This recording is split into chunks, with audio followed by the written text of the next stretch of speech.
Hello, everyone, and welcome back to the Sanderlanche podcast. This week, we're talking about Words of Radiance chapters 43 and 44, wherein Shallan meets up with the Ghostbloods, presumably. Maybe not exactly the Ghostbloods we were expecting or thinking of, but she meets up with somebody, that's for sure. And then we move on to Kaladin. He's doing some training. We get a big revelation about Moash, which some of us might have already been expecting. And we also have Shallan coming in to do some sketches of some armor and shard blades. So that was pretty much the whole section that we read this week. So I'm Joe, and with me this week is Data, Jack, and Jamie. Yes, we're all back together again. So hold on to something. The Sanderlanche is about to begin.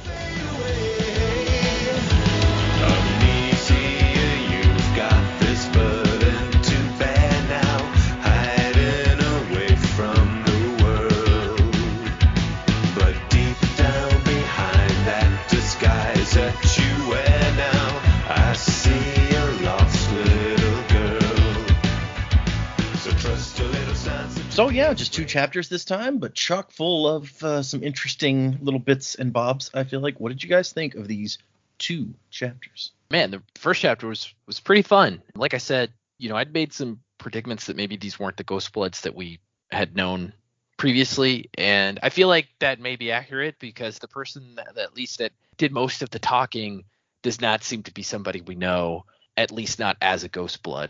I've got some theories about that for later. But yeah, so not really what I was expecting going in, who she would meet with. And so I'm interested to see how much more information we're going to get about this particular group of people on Roshar.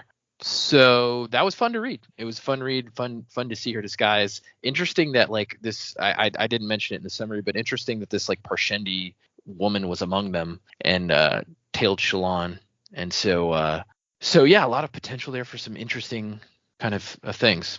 And then Kaladin chapter, I mean, we get the training bits. That's stuff we kind of were expecting. I'd made some predicaments about maybe Moash being involved with the king, and that's kind of, I feel like, where the narrative had been leading anyway. But the fact that he comes out and is just like, yeah, I want the king dead, I was like, whoa, I did not expect that. So that was just lay it out. Yeah, that was pretty surprising that's where we went. But yeah, he's just like laying it out on Front Street, and then he wants Kaladin to meet with some people, and I'm like, wait, are these also the Ghostbloods? Like, who's he wanting them to meet with? I feel like that could only be the Ghostbloods. So are we gonna have some Shallan Kaladin collision? I don't know.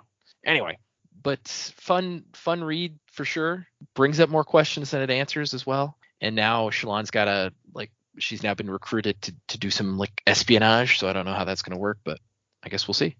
Do the Ghostbloods have any reason to want Elhokar dead? I guess Elhokar did when Gavilar died. He thought that it was the Ghostbloods who did it because he was like, tell Thydakar he's too late. So maybe. Yeah. I don't know. I mean, I don't know. I just there was a specific sentence that. There was a specific thing that was said about like, no, Elhokar's promised to somebody else or something like that, right? And so like they know about it. Okay, I'm not sure I remember which line you're talking about, but we can get there when we get there. Also, I will note that the woman in the meeting, not Parshendi, so that may be something we also examine. Oh, okay. And she's wearing a carapace. Yeah, I had some ideas on that. Okay. May as well also, I told you guys last time, there was a revelation, or rather some outside information I had for you that people were upset I hadn't already given you. So we may as well put it out there now and get it over with.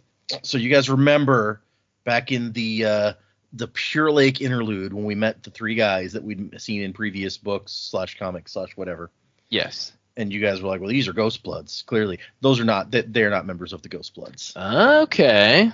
They are really. They are, in fact, members of an organization called the 17th Shard, which in the letter that was written, it was like, well, your friends from the 17th Shard are looking for me or whatever. And you guys were just like, oh, maybe that's like another name for Kelsier or something. And that's why the 17th Shard is a different organization, completely separate, that we actually still know very little about.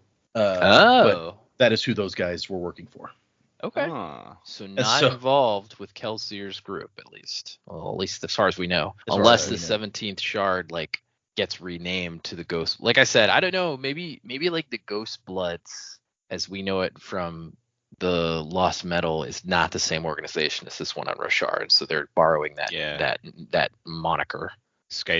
Kelsey is just like, oh man, that was a cool name. I wish I'd thought of it. And so he's Yeah. like, well, 17th Shard sucks. I want to be the Ghostbloods. On some other planet, he's like, yeah, 17th Shard's not so good. I'm going to take that other name. Well, honestly, like, I don't know, we know Kelsier's like, thief rogue guy. Like, if the 17th Shard like name doesn't hold any water, it's like your name don't hold shit in this town, Lebowski. Like, if it doesn't hold water in other circles, but the name of the Ghostbloods does, and he can operate as the Ghostbloods without the Roshar organization caring, then I could see that being something he would do.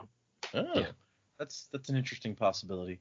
But yeah, a lot of people were on the Discord or sending me emails. They're like, they're making all of these theories that are incorrect because they think these guys are Ghostbloods when they're not. When are you going to tell them? Like, we don't like what's happening because that they don't know this, and there's no way for them to know it because it's not. They don't in the like books. that we're. So they don't like that we're formulating theories in our own ways. Like, that's what the show's about. Just because we can't be right.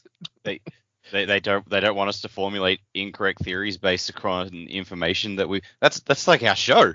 Exactly. That's the thing that we do. We're the volcano theory show. That's that's our bread and butter. What are you guys talking about? That's actually been my response before now, was like, I think the theories are more interesting when they don't have any idea and they're just like.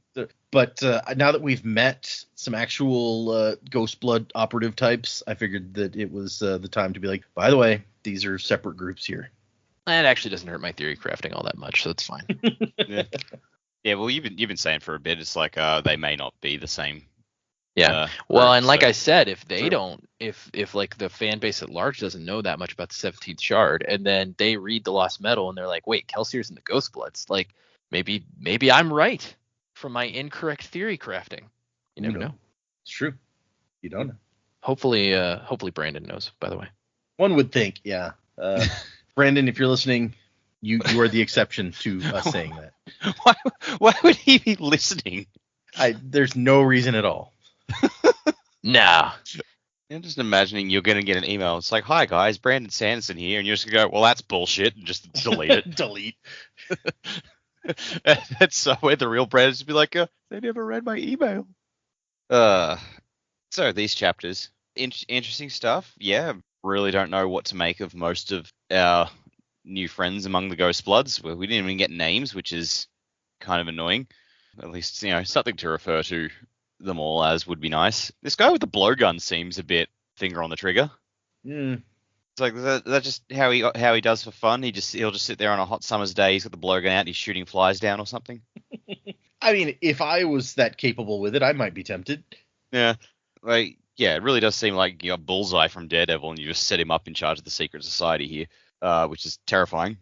But yeah, the woman with the mask. So something tickled my memory here. And once again, as with the last book, I went back to the Lost Metal. And in Marisai's epilogue, after Marisai leaves, there's a conversation between Kelsier, Twin Soul, and some other dude who's wearing a mask, which is described very similarly to the one here, where it looks like it's like the skin has grown around the mask and is holding it in place or something. And that was a guy, but in his description it specifically mentions that guy has a sister who also has a mask like that, who's running amok on Roshar. Mm-hmm. So I'm gonna stake my bet that this must be that guy's sister. Not really a lot to go on because we know very little about that guy and much less about his sister anyway. But it's a tenuous thread, but I think I can be pretty confident in it. So yeah, Kelsier might not be involved with this group of Ghostbloods, but he's at least aware of them. Why else would the narrative bring that up in Lost Metal? Yeah, I think that's a decent point there. That does seem to be a point of connection. Yep. But yeah, the meeting was pretty cool. It's nice to see like Shallan, was stuff like in the meeting with the High Lords. She is quite effortlessly getting away with some of her, just bluffing her way through things. And again with the caravans, like she got away with a lot of stuff like quite easily. In this one, it actually felt like no, she's actually quite close to blowing it here. And she manages to hang on, but it wasn't just she wasn't able to just like force her way through with ease here. So it was nice to see her a bit on the back foot. She still came out ahead, but she was in real danger here, which I feel like really for the first time in a while. So yeah, that was pretty cool to see. And then the Kelsier chapter. So the training with Zahel was nice. And Kaladin chapter. Yeah, that's what I Kaladin, mean. not Kelsier. If it was a Kelsier chapter, that would have been interesting. Man, I am not good with names this book. I'm mixing up Shallan and Yasna all the time, and now I'm doing this because they both got a hard K at the start. Like, I'm fucked. Need more tea. More soon. Yeah, so, yeah, Kaladin chapter. Training with Zahel was nice. The Moash thing. So I was honestly quite surprised when that came out, just because they've been leaning so hard on Moash must be involved that I like, this is too obvious. You're leaning on it too much. It can't possibly have been him. And then it turns out it was him. I'm just like, oh, for God's sake. Okay, so I don't remember. It probably must have happened at some point where Bran has set something up that is the answer, and he's leaned on it so much that we have to think, well, it can't be because it's too obvious. And then he's just like, oh, actually, no, that is entirely it. I don't remember that happening, but it must have happened before, but it still caught me off guard here. I'm just like, oh, okay. Moash was involved. Great. So I guess that's what happened. I got the character I don't like. I was willing to give him the benefit of the doubt, and look how he betrayed my trust. So fuck you, Moash. Yep, you gave him a chance, and he blew it. Yep. Absolute reprobate. And yeah, like he has some people too. I'm like, okay, who's he hanging out with? Is it the Ghostbloods? Is it someone else? Is it probably not Sadeas, but someone adjacent to Sadeas? Because it could be any of the High Lords who have a grudge against what Dalinar and Elhokar are doing. Mm-hmm. Because like everyone assumes, oh, we take out Dalinar and everything will go back to normal. But if you take out Elhokar, then what the hell happens? Like, there's going to be a war for secession. Maybe. Succession. Yeah, that's it. Yeah, so like, I mean, Dalinar's family would probably have the most call for the most claim to the throne, but they'd be in that much chaos, and Dalinar's so unpopular, it would probably just lead to civil war outright. So maybe, yeah, people are just going, okay, we can't get to Dalinar. Maybe if we get to Elhokar, and like then Dalinar will be powerless because he's acting through the king, not of his own accord. So yeah, could be the Ghostbloods, could be anyone else. Who knows? So many possibilities. It's true. Yep. I'm gonna pull out a couple of things from previous books. One of them is what Dak mentioned, that in the first epilogue, because there's 7 epilogues in The Lost Metal, you get Delaval, who's the Southern Scadrian who's working with Kelsier, and it says, Delaval, like his sister who ran amok on Roshar, wore a mask that he never removed. It was grown in to the point that it was practically part of his skin. So that does sound a lot like what we're seeing here. And in fact, a slight piece of additional information is if we go all the way back to Bands of Mourning, you guys may remember we met Alec. He talks he wears a mask also, but there's different. He explains that there's different groups among the Southern Scadrians, and some of them change masks more often than others. It says that Alec's own people prefer to change masks according to their professions or their moods, but he mentioned another group. One group gave a mask to each child, and those only changed once when they reached adulthood. Alec claimed that these people, called hunters, even grew into their masks somehow, though Marisai found that difficult to believe. So those things seem to line up with what we're seeing here. Mm. And the hunters were the people who sent the original airship that was going up into the mountains to find the temple and crashed, and then like years later this new group came that Alec was part of to hunt things. So that's all the information I think we have. Otherwise, there's, like Dak said, there's everyone wants to kill Elhokar, which that's, I guess, how we ended the last book, was Elhokar's like, everyone's going to want to kill me. And Dalinar's like, well, I mean, at least then we'll know who the enemy is. Everyone except Seth, ironically. Right? Yeah. The assassin in white is the only one who's not out to get Elhokar. Who knew? And Dalinar, obviously. There's your unexpected friendship. Elhokar, like, he flees from an assassination attempt from the High Princes, wanders the waste and bumps into Seth. And he's like, oh, don't kill me. And Seth's like, I'm not going to kill you. And they just hang out together. Know who you are. I mean, he'll know pretty quick. Elhokar's not exactly the one to hide that fact. Elhokar's like, do you not see the crown? Ari, jeez. They're just wandering the waste. He's like, I'm King Elhokar. And Seth's like, oh, yeah. Sorry I killed your dad. Good to know. Awkward. Yeah. You know The Little Mermaid, where King Triton comes in at the beginning. It's all this fanfare and it's amazing. And then Sebastian comes in and there's this on the kazoo. This is me going, yes, I was also thinking about Scadrial and all those people wearing masks. We'll leave it there. That's fine. I knew when you said earlier, you're like, I have some ideas. I'm like, oh, she's on the right track, I bet. And then Dak said it, and I was like, oh, poor Jamie. It's fine. It's fine. I'm sorry. Yeah, I didn't realize we were predicting in our opening thoughts. But that's cool. Love you. Okay, so I will go. Yeah, the Ghostblood chapter. I liked seeing Shawan. Not to say like a little bit on the back foot. I feel like she's always kind of been in a situation that makes her a bit uncomfortable. She's always a little bit on the back foot, but like actively put into one of those challenging situations that she was working through with Tin. I also really liked seeing how is it light weaving, light bending, light weaving.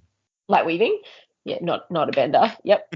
I liked seeing how that worked in a little bit more detail, and then growing into those powers a little bit. So kind of learning how long is it going to last for, what she could do with it. I thought making the wall was pretty cool. Like that's super handy to have. Really unfortunate for her at this point that she has to sketch it. Like she can't just visualize it and make it happen. That's obviously a bit of a limitation for her at the moment, but she'll probably grow into that as well.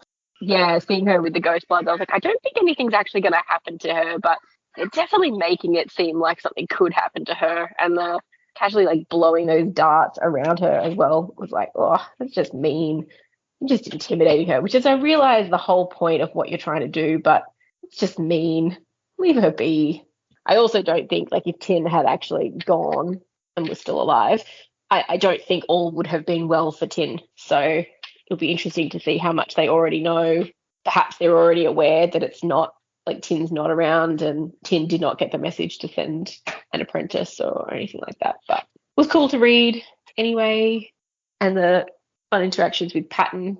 Again, we kind of went through this with Phil early on, like learning sarcasm and things like that. And it just sort of reminded me of that with Patton trying to learn what she meant by certain things. And I was like, oh, I get it. Yep. Cool. The next chapter with Kaladin, I also was surprised that they just came out and said, or Moash just came, like, and Kaladin, that conversation even happened. One, where it happened, but two, they just kind of said it. And I was reading it and I'm going, no, like Dak's been predicting this for too long. Surely they wouldn't just, this is going to be something Kaladin has to work to uncover, right? No, it just all came out. So yeah, that's interesting. Obviously more at play, but we get confirmation of his motive and who he's after. So I don't think anyone was particularly surprised by it, but it'd be, yeah, I'm keen to sort of know who he's working with and who's behind it. That could be quite interesting as well. I love the visual of like Renarin's training activity to be like, okay, now go eat your lunch. And obviously there's a thing behind it, but that's pretty funny to be like, okay, I'm dressed up in my shard plate and I'm ready to go for my training. And the kid just wants to try. He just wants to learn. Like that's what he wants more than anything. And he's like, okay, now go and be delicate in your big fancy armor. It's a funny visual. But I like that the guys have sort of gotten to train at least around the shard blades. I think that's pretty clever. I'm sure they will come across them at some point again in battle. But, obviously we know there are people with shard blades that are pretty close to the royal family and people don't know they have shard blades. So that's going to be handy one day. I loved the Shallan and Adolin interaction. Like Adolin just being absolutely not used to someone not really giving him the time of day, especially someone that he's into. Like that's it now. Adolin is captivated. It's I'm looking forward to seeing how this relationship develops between the two of them. It could be quite funny. I also love that interaction because it's just like, it's not even like she's not playing like super hard to get or anything. She's like, oh, hey, what's up? And Adolin is just like, wait, you're not instantly falling all over yourself to be around me? This is new ground. This is attractive to me. Yeah, it's just like it's a happy coinky dink that you're here, but actually you're not the primary reason that I'm here right now, man. Get over yourself. I love that she actually says, she's like, well, somebody thinks highly of themselves. And it's like, Very take Shalon. that. Also, it does kind of seem like the Moash Kaladin conversation. You're like, oh, he's just going to come out right out and say this right in the middle of like the training ground. Okay. And you do feel like it's something that Kaladin should have to draw out. But the thing is, like, he's needed to talk to Moash about this since the assassination attempt. And he found out like Moash was the only one who went out there. And it's just, it's like he knew the answer and didn't want to find out for sure. He's been avoiding having this conversation for so long that it's almost like maybe he would never have figured it out if Moash wasn't like, oh, fine, I'll tell you. You caught me. Yes, it was I. But it was funny to me that Dak who's hated on Moash this whole time, was just like, it's not, this one's not going to be him. And it was him. Stupid obvious solution. But it'd have to be so obvious and in my face. Okay, let's get into these two chapters, I suppose. Let's see. Chapter 43 is the Ghostbloods, and we're still getting pages from Words of Radiance. This one is about the Skybreakers and Nalan Elin, who finally accepted them, the Skybreakers who had named him their master when initially he had spurned their advances in his own interests, refused to countenance that which he deemed a pursuit of vanity and annoyance. This was the last of the heralds to admit to such patronage. So Nalan Ilin is a herald, presumed from what this is saying, and he is the patron of the Skybreakers, which is an order of Knights Radiant. He was the last one to actually accept patronage of the order that followed him. So that's interesting. Skybreakers is the coolest name of the Orders of Radiant that we've heard so far. It is kind of a cool name. You're not wrong. Windrunners is okay. Lightweavers, it's cool. Skybreakers, though. Bondsmith. I like Bondsmith. Yeah, Bondsmith. What was the one that they don't like being called? The Dustbringers. That one's also cool. Yeah. They're like, no, we prefer releasers. Y'all are Dustbringers. What are you doing? You're a tracer. You trace around the line. Releases is not a fun name. I'm sorry. You're mucking with the G, you fucking tracer. Shalon is off to her meeting with the Ghostbloods. And I almost said Sadius's war camp. Sabariel's war camp is busy after dark. And she's like, wow, this is almost like being back in Carbranth. This is crazy. Back where I'm from, everything shuts down at like 8 p.m. And she's disguised as a Dark Eyes. We saw that she, created the illusion around herself. And the thing is, she's never been a Dark Eyes before. So I love the idea that as she's walking through, like, she gets to a crowd of Dark Eyes at one point and she just expects them to like part for her. And when they don't move, she's like, what is happening? Oh, right. I guess I'll go around. That's a bad look for her, actually. Yeah, I mean, it's not great. At least she acknowledges, she's like, oh, how stupid am I? I mean, obviously. And she kind of, like, after she gets used to it, she's like, oh, this is kind of awesome. Like, I'm part of the crowd. Nobody's paying attention to me. This is great. And then she sees a cart selling, like, fruit on a stick. And she's like, ooh, that looks good. And she walks up and pays an emerald mark, which is, like, emerald is the highest value of gems.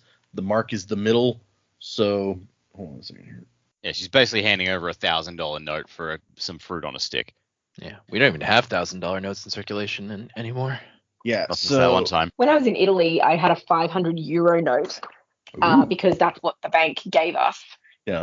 And I was 16 and I went to pay for my lunch and they were like, how did a 16-year-old get a 500 euro note? And like they eventually, because they were like, I don't know that we can take this. And I was like, this is the money that I have. Unfortunately, my teachers were happy to like swap it out in their kitty and give me some smaller change, but I didn't think anything of it. But now I was like, yeah, that's kind of weird. It's a lot of money for a 16-year-old to be running around with. That is. I would like, wow. Yeah. Okay. Just, I love this idea. It's like, yeah, my lunch is like $2 and all I got is a 500. Will that work out? And they're like, no. So yeah, first of all, I'm not even sure this is real. But yeah, so the reaction that Shalon would have got, I am very well acquainted with how that look would have gone. Just that whole, do you have anything smaller? Well, if I did, don't you think I'd be using it? According to the chart in the wiki, the emerald mark that she tries to use is, of all the different spheres, the third highest value. An emerald brome is the highest. It's worth like 4 times what a mark is. But an amethyst brome or sapphire brome is one level down, and that's still worth twice what the one she's trying to use is. So of all the like pieces of currency in existence, is like the third highest value. So the person's just like, yeah, I don't think I have change for this. Shalon's mark is 250 times more than what the thing is actually costs. And she's like, oh no, this is for the fruit, but also for information. And the woman's like, geez, that's an expensive way to get information, but that does not stop her from instantly pocketing the sphere. Like, okay, if you say so. And she gives Shalon directions, and then Shalon has to be like, Pattern, watch for somebody following me. I was just like apparently flaunting ridiculous amounts of money in the middle of the street, and I don't want to get killed because unlike Yasna, if somebody comes after me, I can't turn them into crystal or whatever. You know how I do. I just flash look at this scab flashing his money. That's the requisite number of times. So she finds her way to where she's supposed to go, and nobody's following her. Pattern is confident that if they follow her, they will make a pattern, and he will be able to see that pattern. So more and more, Patton is just saying like, this is a good dude to have on your side. Yeah. He picks locks. He picks out spies. He cracks codes. Like this guy. This is who you want. He can be a decoy by making voices at the other end of the room. Fucking Patton, MVP over here. I mean, I'm trying to think like what Syl has done to prove useful, but mostly she just like makes fun of Kaladin and stuff. She kind of just like nags him a bit. It's like that wasn't very Knights Radiant of you. And then she appears to people and freaks them out like Sigil. She's like, holy crap! It looks like a little person. So she finds the building she's supposed to go to, and she's like, wow, this building looks old and worn out, which is weird because there couldn't possibly be any buildings out here older than 5 or 6 years, because that's when the Alethi showed up. And it turns out that this place has a basement, which she's like, she really dug a basement out in the middle of the stone out here on the Shattered Plains? Like, that's crazy. And there's a guy who I guess is a horn eater. I'm not sure that it specifies 100%, but who like shows her the way down. And I love that she's just trying to be flippant. She's like, yeah, you really went all out on the decor, huh? How long did it take you to find a den in the Shattered Plains with a creepy staircase in it? But then she's like, these stairs aren't going to collapse, right? And he's like, he's fine. He did not collapse for me, and I have 2 breakfasts today. And then she knows that this hole has been down here a long time, like way before the Alethi showed up. So they must have built this building on a thing that already had a basement. But who could possibly have been living here before? Mm-hmm. Like, I guess it begs the question, like, did the Alethi settle here for their campaign specifically, or was there somewhere else they were looking to settle until they found this spot? And like, what made them pick this spot? So if the Alethi found a place that had a few tunnels and everything already set up, like, hey, like less work for them to do once they actually establish a home base. That's true. There's apparently, as I recall from the map, there's like 10 craters here on the edge of the plain, and there's a war camp that basically took each crater. But yeah, if there's more than that many craters around, then yeah, why did they pick these or whatever? And then it turns out that the basement has a basement with a secret trap door leading down to it. Like it just opens. And she's like, all right, I guess I'm supposed to go down there. And the secret basement under the ramshackle like shed in the middle of Sabariel's war camp is actually real nice. Incongruously palatial is how she describes it. Like this huge dining table and goblets with gemstones set in their sides, and like a bunch of shelves with like books and ornaments and glass cases with trophies of some kind in them. Like, this is nice place. And then she sees a guy with straight backed with jet black hair and white clothing, and she thinks that it looks like somebody she remembers from her childhood, but it's not. When she sees this guy's face, his face is pretty scarred up. His face and hands, she notes. Like there's one that runs from his cheek over his lip and like makes it all messed up. I'll admit, when we got to scars on the hands, I thought Kelsier, but then, yeah, no. The rest of the description does not fit. Yeah, I think Kelsier's blonde. I think so. Yeah, I mean, I also was looking for Kelsier in this scene. I'm like, Kelsier? No. Kelsier? No. Yeah. It's a real bummer. The woman with the mask dramatically pulls it off, and it's like, it was Kelsier all along. And so the guy is sitting there with a blowgun, and Shalon has to like dodge out of the way as he shoots a target that was behind her. She hung the target right over the entrance. That's 100% intentional to intimidate people coming in there. And the guy's like, so Tin's not well, huh? And Shalon's like, yeah, that's right. She does not seem the type to let something so trivial keep her from an important meeting. And Shalon's like, ah, crap, he saw through my lie. I better come up with a new lie. And so Shalon's like, yeah, okay, so Tin's fine, but her last job for you guys didn't go exactly like it was supposed to, so she thought maybe she shouldn't come and meet with you. And the guy seems to believe this, but he's not impressed. She reveals herself a coward. He's like, Coward is just a negative way of saying self-preservation. well, yeah, you're not wrong. But he's kind of surprised. He's like, so you came here knowing that I might just kill you for someone else's mistake? And Shalon's like, hey, everybody got to start somewhere, right?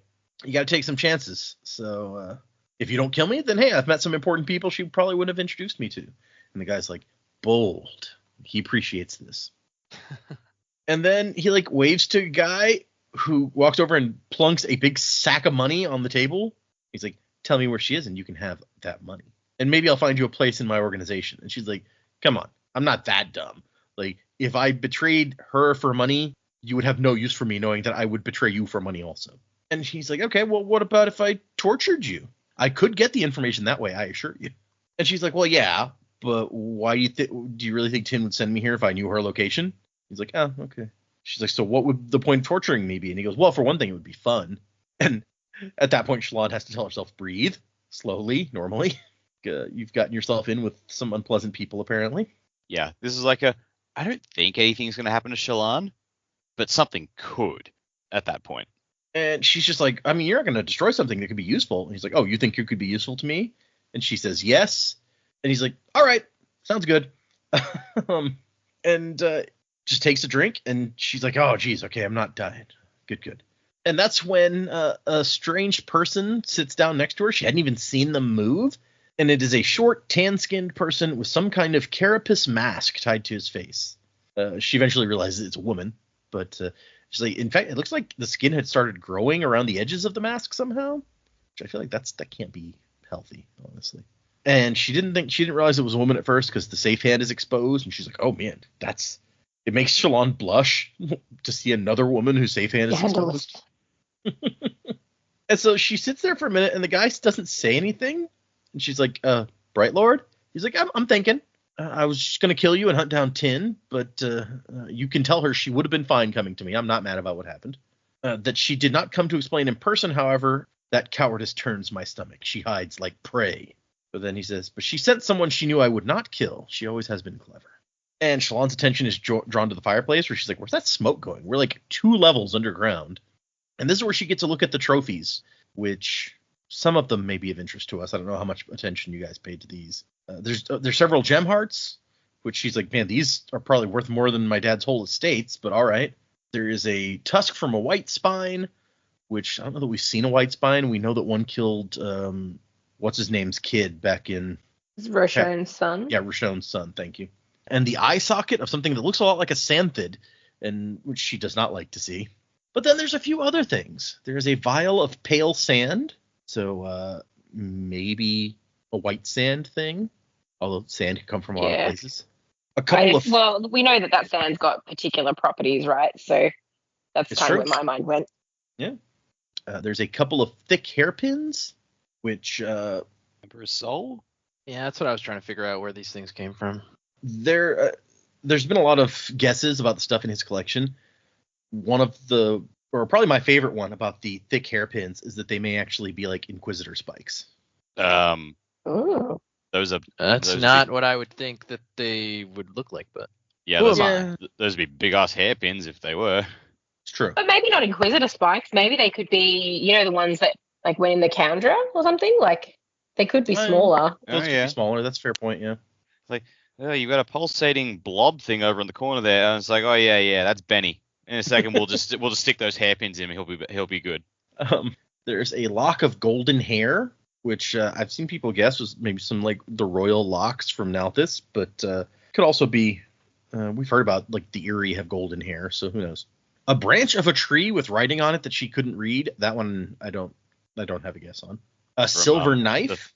Imagine the tree branches like from the forests of hell, and the writing is just like a run. Well, see, and the silver knife is a popular thing on Threnody, where the forests of hell are. Like Patience. Oh yeah, silver was their thing. Silence. I did that then. I'm doing it today. Silence had a silver knife that she used. So because you can slice apart the ghosts with it or whatever. So An odd flower preserved in some kind of solution. The most popular guess I've seen on that is that it's one of the tiers of edgeley flowers from Nalthis that makes all the dyes that they use and is somehow related to the shard on that planet. And then there's no plaques to explain the mementos, so she can't read an explanation.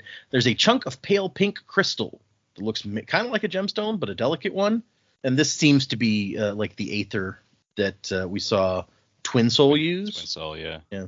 Sorry, a thought occurs while we just talk about this stuff and we talk about the Ghostbloods. They have to be connected to Kelsier at some point. They're using his symbol, the Merewheel flower. Yeah, they are using that symbol based on the Merewheel flower. I did think about that. Mm. And then she finds that there's a fabrial up in the, the whole reason she walked over here was to find out what's going on with the hearth. There's a fabrial that gathers the smoke as it comes out, so that's kind of neat. And so the main guy, who he says, I'm called Mraze. You may use that title for me. So it doesn't sound like he says title. It doesn't sound like that's his name. It's a title of some sort. He says, do you know a man named Amaram? And she says that she's called Vale, which she's like, that was a name that I've been toying with, you know.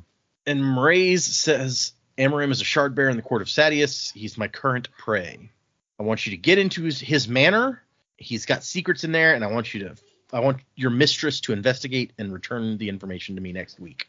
If she does this, my disappointment with her will fade. And Shallan's like, geez, I gotta sneak into like a shard bearer's manor? That's crazy. How would I do that? I should just like abandon this disguise and forget any of this ever happened. And then she sees that symbol on his ring, the one that Yasna drew, the one that her dad's steward wore, the one that Cabsal had. She's already too involved in whatever is going on to back out at this point. And I like that Mraze has to be like, oh, by the way, don't hurt Amaram. His life belongs to another. Do not alert anyone or bring suspicion. Investigate and return. That's it. And so she's like, okay. And she leaves. And as she's walking away from the place, Pattern's like, hey, someone's following. And she's like, wait, what? You told me to watch, so I watched. And it turns out that it is the lady with the mask who is following her. And Shallan has to come up with a quick change. She can't. She wants to put on like another disguise, just like a bigger one overlaying what she's already got on. But as Jamie pointed out, she discovers that she can't do it without drawing it first. Which, trying to do something on the fly, that's a big problem. So she comes up with something she can draw quickly while she walks, and that's just like a wall. And she hides in like a little nook and creates a wall in front of her and stands there behind the fake wall until Pattern tells her the woman is gone. And then, as it turns out, that's about when her stormlight runs out, and not only the wall illusion, but the illusion of this dark-eyed woman that she was wearing vanishes. Which I don't even remember if she thought about it, but my first thought would have been like, duck into an alley where no one sees you and then just drop the disguise and walk out as Shallan. Like, no one will be suspicious of this. Yeah, I thought about that too, but I guess maybe she didn't want to be caught by that same person. Yeah. Because then that person would have seen her, like, you don't want anyone to associate them even like... Yeah, even in a passing way, like, oh, wait, I saw that person the other time. I almost caught this other person. That's fair. I also love that when she turns back into herself, she has to, like, hide her hand. She's like, no, a dark-eyed con woman can wear a glove. I can't do that. She didn't say wear a glove. A dark-eyed con woman that Tin had trained could go about half-clothed, but not Shallan. And so we end the chapter with her getting back to her room and thinking, well, that was the most ridiculous thing I've ever done. But yet, I mean, she's thinking about like what she's gonna do. She's like, I have to do this investigation. I need to make the alliance with the Colin family, so I'm gonna have to interact with Adolin again soon, but in a way that does not make me look desperate. And so she's like, I got a lot of stuff to do, and that's the end of the chapter. She's planning for what comes next. Chapter 44 is One Form of Justice, and the epigraph here is about the Bondsmiths, another order. They had members only 3, which number was not uncommon for them, nor did they seek to increase this by great bounds. Their spren was understood to be specific, and to persuade them to grow their magnitude of the order, to grow to the magnitude of other orders was seen as seditious. So there are not many bondsmiths, is what I'm getting from this. And in fact, making more was frowned upon. Although I'm not sure what it means. Their spren was understood to be specific. Like, that's a weird phrase to me, but there it is.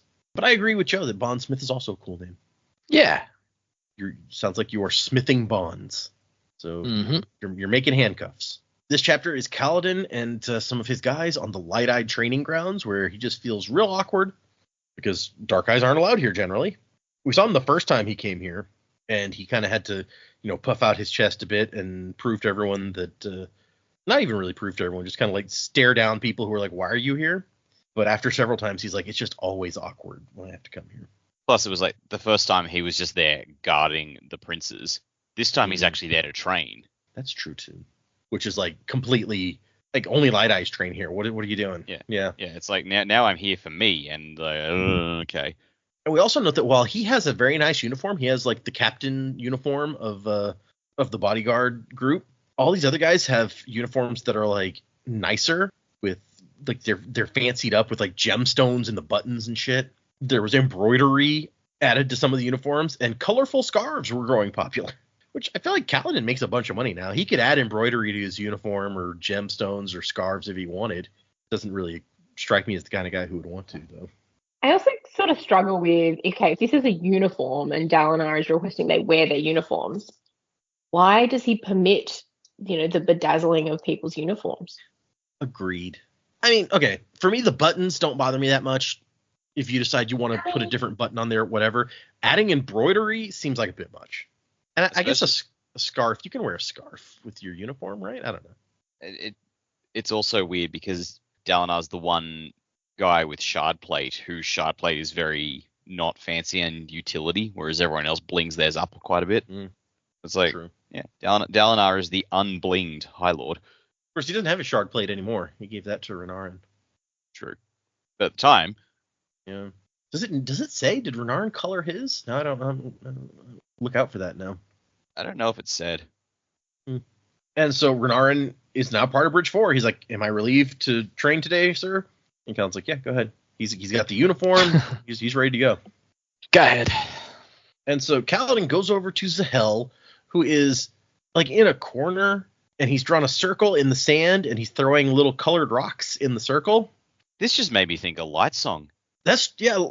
Light Song did play that game where they throw, like, those were like croquet ball sized rocks or something. But yeah, where you throw the different colored balls and score points, and he was just like, he didn't even know how to play, but he always won somehow. No, I was thinking like there was, wasn't there one of the meetings with all the returned where he was like throwing the colored rocks into like the different pots to count, all right, this is how many followers we've had show up. Oh. Yeah, he camped out on the lawn and was counting how many priests came through to try to see that's right. whose priest might be using secret entrances to the Court of the Gods. Yeah, he was throwing rocks in pots, you're right. So for some reason, this just made me think of that. Maybe it's because I'm already suspicious that Zahel is a return, so I'm just looking for things that remind me of Warbreaker. That's funny. There's two things with rocks being thrown now that came up in that same book with Light Song. Yeah. And Kaladin's like, I'm here to take you up on your offer. I brought 3 of my men also. And Zahel's like, I didn't offer to train 4 of you. And Kaladin's like, I know. And Zahel's like, okay, fine. Do 40 laps and then report back. You have until I get tired of my game. And Kaladin's like, all right, let's go. And then Zahel's like, no, stop. It's fine. I was just testing you to see if you'd obey. I don't need to toughen you up. But boy, you got red on your ears like I've never seen. And Kaladin's like, what? The fuck does that mean? Color. Malthus. And like damnation language. I mean, you feel like you've got something to prove. You're spoiling for a fight, and it makes you angry at everything and everyone. And Moash is like, well, yeah. I like that they don't argue this. They're like, and? Can you blame us? We are Bridge 4. The chip on our shoulder is a bridge. Well, I mean, yeah, essentially. All your bridges belong to us. He's like, okay, fine, but I can't have your red ears getting in the way. You're going to listen and do what I say. And Cal's like, yes, Master Zahel. And Zahel's like, no. I'm Renarin's master. I'm just a guy helping you out because I want my friends to stay alive. So, meanwhile, Renarin is dressing up in his shard plate, and Zahel walks over to, he's like, well, you guys wait here, and he walks over to start Renarin on his training. And Yake, one of the bridgemen, walks over and starts picking up one of those rocks he was throwing, and Zahel's like, don't touch my rocks! Okay. Jeez, dude. Have we met Yake before? I don't remember that name. This is an excellent question. Let's see if I can find anything about Yake. This is the first time he's mentioned in Words of Radiance. Let me jump back to... Yes, he gets mentioned a couple times in The Way of Kings. He catches an arrow in the arm on one bridge run. And has to be helped out. Dang, poor guy. But yeah, he gets mentioned like 3 or 4 times in the Oz, but we haven't seen too much of him. So Zahel goes over, and he's, as somebody mentioned, he has set up a table, diningware, and a stool. There's even a tablecloth, and Renarin is supposed to pick up his fork and eat his lunch. And when Zahel comes back, Callan's like, "Oh, you're teaching him to be delicate with his new strength. Yeah, that's clever." And Callan's like, "So when do we?" And Zahel's like, "Keep waiting," and moves off. And I love Teft is like, I like him. And Yake's like, "Yeah, that's because he's almost as grouchy as you are." "I ain't grouchy. I just have a low threshold for stupidity. I want that on a shirt." That's a good. Yeah, that seems like made to be a catchphrase there. Yeah. And Zahel comes back with a shard blade. And he puts it in the sand in front of them, like blade down. And he's like, "All right, try it out." And Teft's like, "No, you're not serious." And he says, "Now, the morning after your captain came to me in the middle of the damnation night, I went to Dalinar and asked permission to train you each in sword stances. You don't have to carry a sword or anything, but if you're going to fight an assassin with a shard blade, you need to know how the sword stances work so you know how to respond to them. And Bright Lord Dalinar suggested letting you handle one of the king's shard blades. Smart man." And I love that Teft reaches out to touch the blade, and Moash just like jumps in front of him in line. It's like, "Nah, I want it." Yeah, deeply uncomfortable whenever Moash is like, gimme. Yeah, it's a little bit something. Like he always just wants things that kill people. I'm like, Moash is just like more and more just like you're a psychopath. You're masking it really well, but you just want to kill everyone. And Moash is like, "Wow, it's heavier than I expected." And Yake says, "Everyone says they're light." And so I was like, "Well, yeah, for people who use a regular sword, which weighs like 3 times as much as this, but is way smaller, then yeah, it feels light to them. But to you guys who are used to spears, probably a little heavier." And then Yake gets a turn, and he tells Kaladin, "You want to take your turn?" And Syl looks at Kaladin sharply, and Kaladin's like, "I'll pass unless you insist." I wonder what that's about. Right? It's a little bit strange. And we've been told, like, Syl has told us before, like, she doesn't like people with shard blades. There's something about the blades that she's not a fan of. Yeah. Oh God, if I pick this up, I am never going to hear the end of it. But I like the way that Kaladin phrases that. He's like, I've said that I'm going to follow your orders, your instructions and stuff, but I'd rather not do that unless you insist. Like, if you insist, I'll do it because I'm following your instructions, but I'd kind of like to pass. Yeah, that just gives him the out. Just like if he picks it up because Zahel orders him to, he can be like to Syl, take it up with him. I was doing what I was told. That's true too. And Kaladin's excuse is, "Those things have killed too many of my friends. I'd rather not touch it if it's all the same to you." So I was like, "All right, whatever." Dalinar's suggestion was to get you used to the weapons, to take some of the awe out of it. Half the time a man dies by one of these because he's too busy staring to dodge. And Kaladin's like, "Yeah, I've seen that actually." "Swing it at me. I need practice facing one down."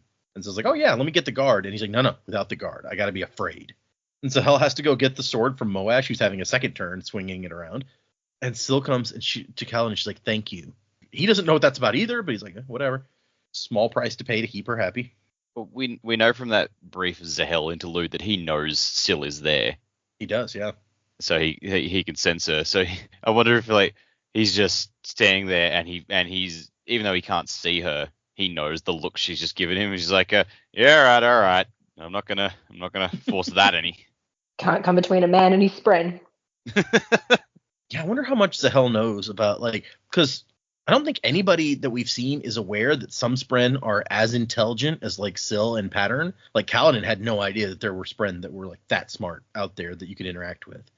So Zahel knows more than a lot of people about a lot of stuff, or at least about some odd stuff. So I wonder how much he knows. Well, yeah, depending on how old he is, how long he's been on Roshar, what he's seen, or what he's learned if he's in with the Ardentia, because they might have access to stuff that is not public knowledge.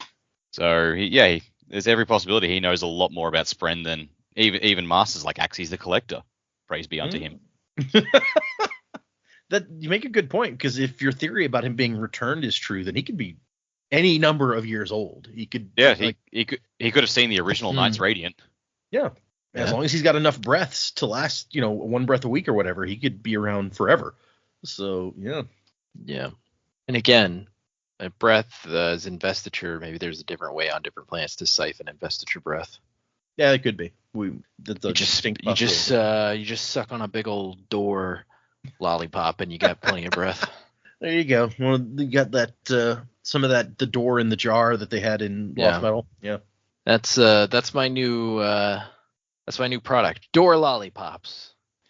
He's got it in an oxygen tank, and once a week he just puts the mask on his face, takes a big huff, and is like, "All right, I'm good." That's the stuff. I'll be good for another century. I mean, it's basically how Marshall's keeping himself alive. It's just investiture. Yeah, basically. Market some door lollipops. They'd have to like glow or like zap you or something. They'd have to they'd have to do something. Well, you could have get like through the first layer. Maybe it's got like pop rocks in it. Yes, I was about to say you could have like some popping candy. Yeah. And Zahel just takes a few swings at him, and Kaladin's starting to dodge. He's like, okay, you're getting a little bit intense here, Zahel, aren't you? And then Adolin Colin shows up. And unlike last time where he's making fun of Kaladin on the training ground, he just like looks at what's happening, and then he gives him a nod. Like, yeah, good. Carry on. And Kaladin's like, that's cool. It doesn't mean he's not a spoiled blusterer, but whatever. And so Zahel calls over a different Ardent and is like, I got to go train Renarin. I can't hang out all day with you guys. But this person is going to put you through some sparring moves and let each of you face down the shard blade so that you learn to get comfortable with it and not freeze when it comes for you. And this Ardent is a woman, and he's like, man, a woman with a sword. How weird is that? Of course, it's not any stranger than a dark-eyed man holding a sword. And they've got some like wooden practice blades that are weighted like shard blades so that they can practice the different shard blade sword stances. And then halfway through practice, Kaladin just kind of takes off. And he goes over to get a drink of water, but I don't know that he ever comes back. And at one point, like the Ardent like looks over at him, but apparently he's like intimidating to the Ardent somehow, and they like don't mess with him. Maybe it's just that he's so grumpy, you know. And that's while he's getting his drink of water, he looks over and sees some light-eyed woman has shown up with red. Oh crap! And he's thinking he doesn't bear a grudge about the boots, which I don't know that I believe that's true, but whatever. It's simply typified how light eyes look at men like Kaladin as playthings. You can take what you need from them and not give it another thought. She's just like Rashon and Sadius and all that. Not even evil, she just doesn't care. And Yate comes over to get some water. He's like, not bad.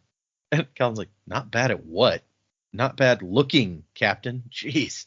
And he's like, it seems like sometimes the only thing you think about is who has to be on duty next. And I love Syl is over to the side like, yes, thank you. And Count's like, she's a light eyes. And Yake's like, so? A light-eyed lady can't be attractive? And Count says, no. And Yake's just like, okay, you're weird. Whatever. But Teft is sitting here like, you think we need to worry about her? Like, foreign woman just shows up out of nowhere all of a sudden. I mean, she could be a good assassin. And Cal's like, wow, actually, that's a really good thought, Teft. I hadn't thought of that. Which, I mean, we know she has a shard blade, so she's an even better candidate than he thinks. That's the perfect excuse to get her the fuck away from the people I'm protecting. And that's when Adolin comes up, and Cal's like, what's she doing here? And he's like, she came to watch me spar, probably. I usually have to kick them out. You know, girls, they want to gawk at me while I fight. I mean, I wouldn't mind if it were allowed, but... the bloviating. They'd clog the entire grounds every time I came. Nobody would be able to get any sparring done. This guy, so full of himself. Not only that, but then like when Kaladin just like raises an eyebrow at him, he's like, what, you don't get girls coming to watch you spar? Little dark-eyed ladies missing 7 teeth and afraid of bathing? Like, why do you have to be so condescending? Like, whatever. And Kaladin's like, next time I let the assassin have this one. And I like that Adolin laughs at his own joke there, and then his laughter kind of trails off awkwardly because he realizes, nobody else, Kaladin's the only person here. It was like, nobody else finds that funny. And Aelin's just like, we'll still have to kick her out, though. We can't set a bad precedent.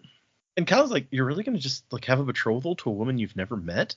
And Adolin's like, I mean, things always go so well at first, and then they fall apart. I can never figure out where I go wrong. And then he realizes who he's talking to, and he's like, whatever. And then they see Shallan go off and talk to one of the Ardents. And Kaladin's like, oh, yeah, came to watch you, obviously, huh? And Adolin's like, shut up. And Shallan's reason for being here, that she's giving to this Ardent at least, is that she wants a project to work on her own time. And apparently the sketches that exist for some of the armor and swords that are out there are just terrible. And the Ardent's like, wow, you're really talented at this. Okay, yeah. And that's when she notices Adolin, like, oh, hey, I didn't see you there. My, you do loom when you wear that armor, don't you? The Ardent's going to let her stay to sketch shard plate and shard blades in the war camp. The king's current accounting of shards includes many rough sketches, but few detailed drawings. And Aelin's like, oh, so I suppose you're going to need me to pose for you, right? And Shallan's like, actually, we've got lots of sketches of your plate, thanks to your mom. First, I'll do the king's plate and blades, which nobody has thought to sketch in any detail, and then I'll move on to others. Question. When she says thanks to Aelin's mum, does he mean the mum who no one seems to know Dalinar doesn't know anything about anymore, or does she mean Navani?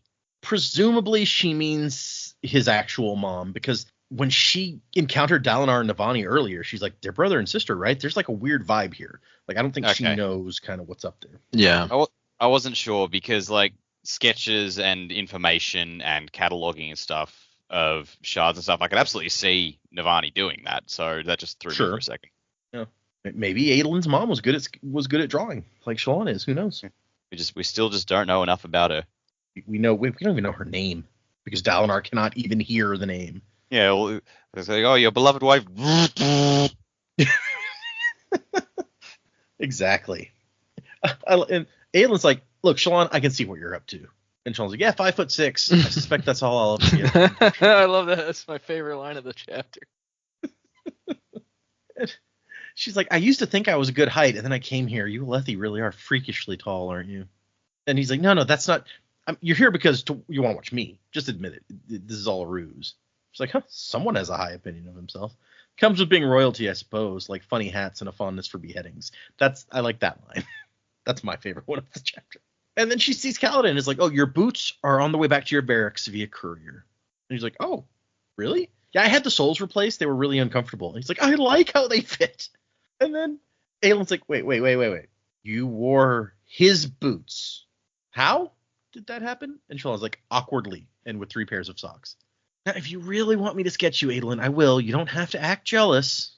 I still want that walk you promised. Oh, wait, excuse me. I got to get this. And she goes over to start sketching Renarin's plate, which that seems a little weird to me because Aelin's mom was presumably Dalinar's wife. I don't know why those would be different. So if she sketched his armor, why would she never have sketched Dalinar's, which is what Renarin is wearing? Maybe it's his sword. Renarin's sword may not have had a good sketch of it. Or maybe that's just Shallan's way of getting the fuck out of this conversation. Also true. That could easily be. I mean, she was telling us in the last chapter she had to find a way that she could be around him but not look desperate, and she's doing a great job of it here. Yeah, true. And Aelin's just like, insufferable woman. And then he goes, stop leering at her backside, bridge boy. And Cal's like, I'm not leering. And what do you care? You just said she was insufferable. Like, yeah, she practically ignored me, didn't she? Insufferable. And though he seemed to mean something completely different the way he said it. Insufferable. She must really like me. So that's not what that word means. Yeah, it's like it's like she calls you callow in here. You said it's a bad thing. Well, it means frightened and weak-willed. That's the one part I thought was complimentary. Yeah, shit. That's the only part I thought was complimentary. So Kaladin's just like, geez, light eyes and their games. How did I ever find myself in a position to spend so much time around them? I mean, dude, you could have stayed home and been a surgeon. Like, you didn't have to be all out here. And you had your golden opportunity on the Shattered Plains to leave Dalinar and Aedelin to die and just run for it. Also true. Also, Dalinar gave you an out. You were free. You could have gone. You've had plenty of opportunities. Yeah, shut up, Kaladin. Quit complaining. It's so. Yeah, how did I end up in this situation? Oh, right. Multiple times because I decided to.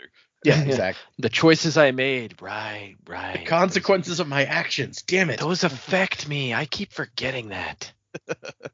And so Moash walks over while Teft and Yake are still facing down the shard blade. And he's like, oh, she let you go? Which Kaladin came here to train and has just decided to skip most of the training. And Moash is like, yeah, I didn't flinch. So he's passed the test, apparently. And he goes, what we're doing here is important. After the way you trained us in the chasms, I thought I didn't have anything else to learn, but shows how much I knew. And then while Kaladin is still staring off at Shallan, who's sketching Renarin, and Aelin's like showing off some stances. And he's thinking about is she a danger? Is she just waiting until she can kill one of the people I'm supposed to protect? And while he's completely distracted, Moash is like, it was the king. He had my family executed. And Kaladin has to change mental gears. Like, wait, what? It's just an odd way to bring it up. Yeah, Like, even leaving aside the setting where they're surrounded by light eyes, just the fact that he just casually throws out, yeah, it's like, the king tried to kill, like, the king had my family killed. Wait, what? And Moash is like, we're Bridge 4. We stick together. You should know why I am the way I am. And so he says his grandparents were the only family he ever knew. And while he was away working a caravan, there was an important light-eyed guy who, like, his grandparents run a silversmith shop.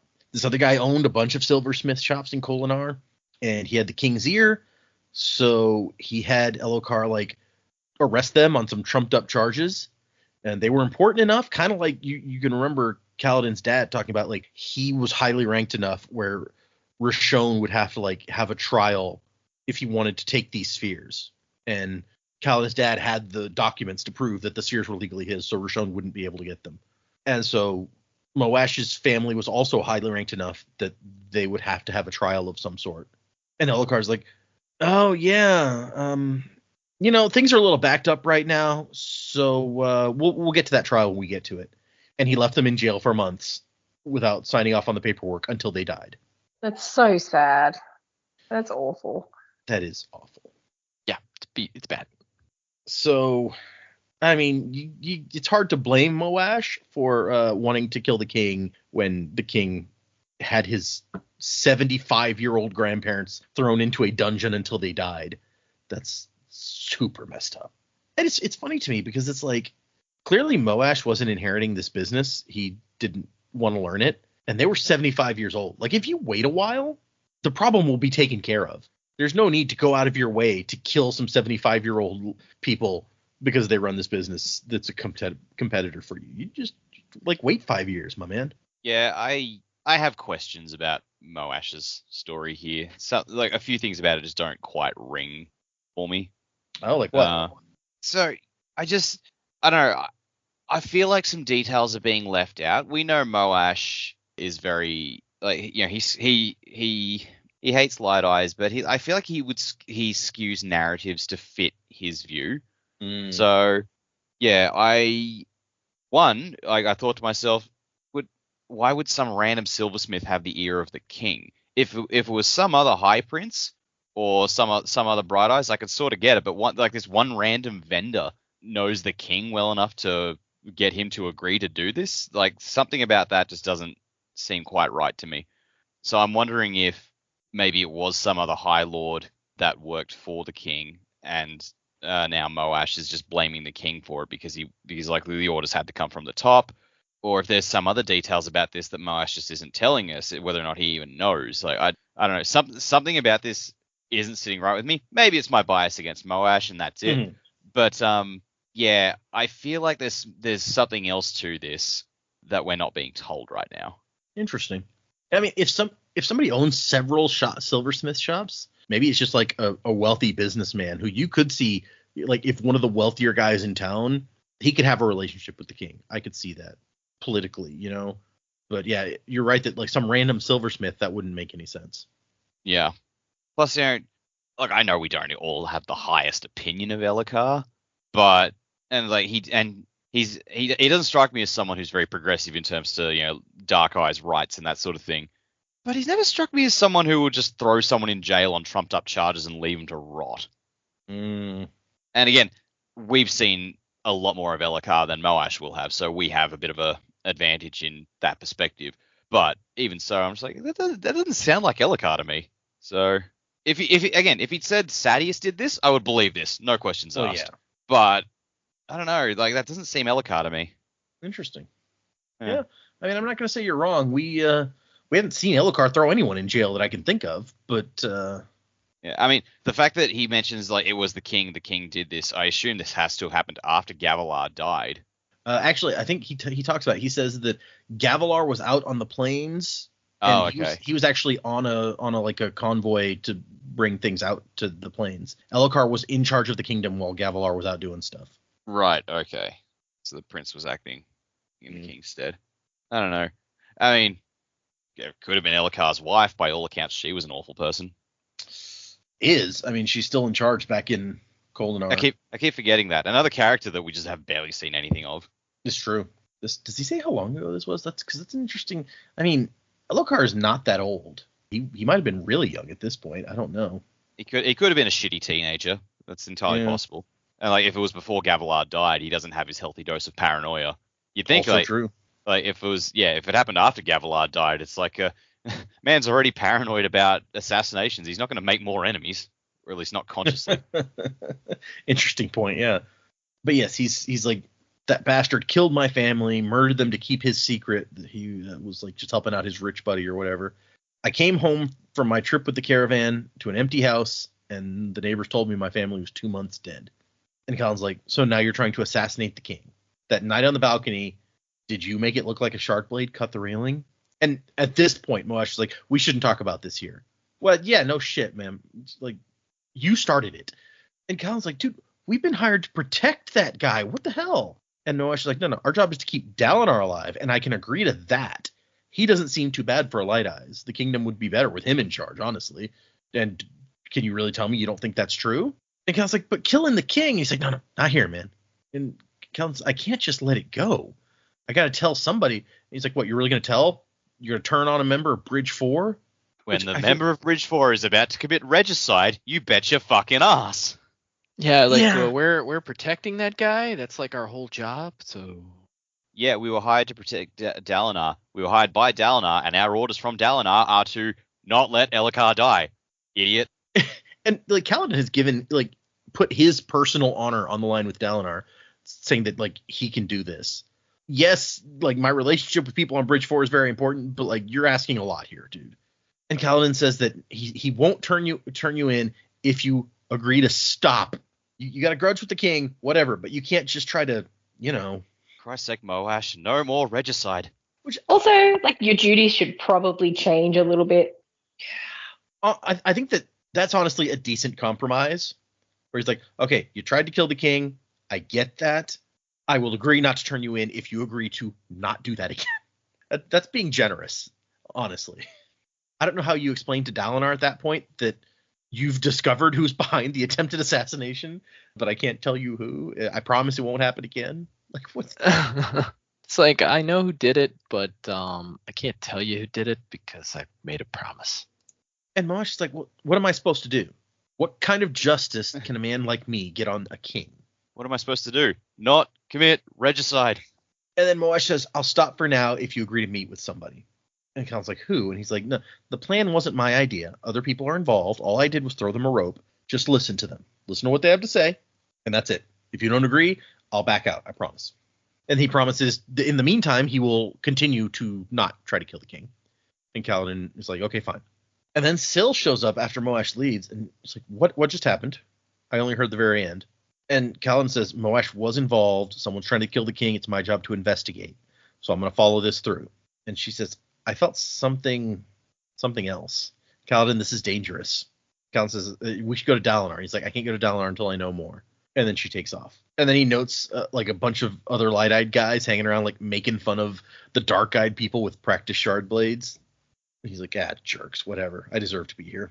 Like, I won a shard blade. So, I mean, you can say that. He says, Syl, you're an honor friend. Does that mean you can tell me the right thing to do? And she says, definitely. It's like, yeah, 100%. Is it wrong for Moash to try to kill the king? Yes. Why? Because killing is wrong. And he's like, well, I killed Parshendi. What if one of them had their own honor spren? And she says, no, Parshendi can't become Surge Binder. And he's like, well, just pretend. At this point, all they're trying to do is survive. The ones who were responsible for Gavilar's death may not even still be alive. Their leaders were executed back in Alethkar. So the common Parshendi guy out here fighting, if he had an honor spren, wouldn't it say that he's doing the right thing to protect his people? And she doesn't like this question, and she tries to sidestep. Like, it doesn't matter. You said you weren't going to kill Parshendi anymore. He's like, well, what about Amaram? Can I kill him? And she says, is that justice? And he goes, one form. And she says, there's a difference. He's like, what?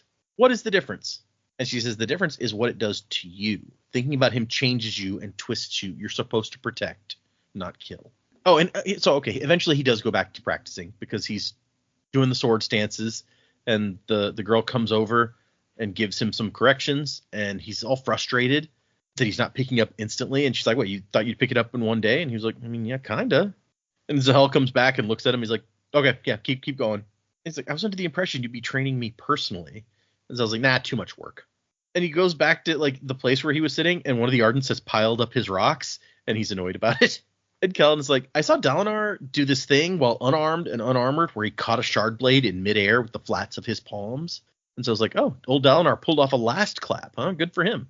Well, can you teach me? He's like, no, that's a stupid maneuver. When it works, it's because most people don't learn to swing shard blades with as much force as a regular blade. And usually it doesn't work and you die. Better to focus your times on things that will actively help you. And Kellen's like, oh, okay. You're not going to push me? No, your argument makes sense. Solid soldier's logic. It's like, huh, might be hope for you after all. Go back to practicing.